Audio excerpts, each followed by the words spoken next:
శరణార్థి net మాట తీసుకుందాం. మనం ఇంకా వెనకటనే ఉన్నాం. కుల మతాలతో విడిపోతున్నాం. జ్యోతిష్యాన్ని నమ్ముకొని ముందుకెళ్తున్నాం. పేర్లు మార్చుకొని పెళ్లిళ్ళు చేసుకుంటున్నాం. దొంగ బాబాలకు వంగి వంగి దండాలు పెడుతున్నాం. గ్రహణం పడుతుందంటే ఇంకా అన్నంలో పచ్చిగడ్డి వేసుకుంటున్నాం. ఆత్మీయ బంధాలను మర్చిపోతున్నాం. స్వార్థపు దారిలో ప్రయాణిస్తున్నాం.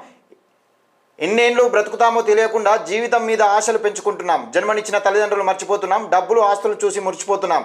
రంగురంగుల రాజకీయ పార్టీల జెండాల కింద నలిగిపోతున్నాం. నాయకులు చెప్పే అబద్ధాల ముచ్చట్లకు తలలు ఊపుతున్నాం. ఇప్పటికీ ఓటు అమ్ముకునడానికే మొగ్గు చూపుతున్నాం. అగ్రవర్ణ పరిపాలన బానిసలుగా బతుకుతున్నాం. మన జీవితానికి ఓ స్వార్థకత లేకుంటే వైకుంఠ ధామాలకు ప్రయాణం అవుతున్నాం అంటూ పెద్దపల్లి రాజన్న.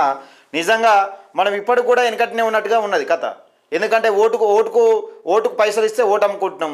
డబ్బు ఏది మందు కోసం మన మందు కోసం ఓటు అమ్ముకుంటున్నాం. వాళ్ళు వేసే ఉచిత పథకాలకు ఆశపడి ఓటేస్తున్నాం.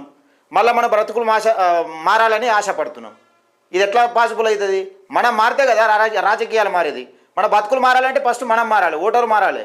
నిజంగా పెద్దపల్లి రాజన్న చాలా చక్కటి నేటి మాట.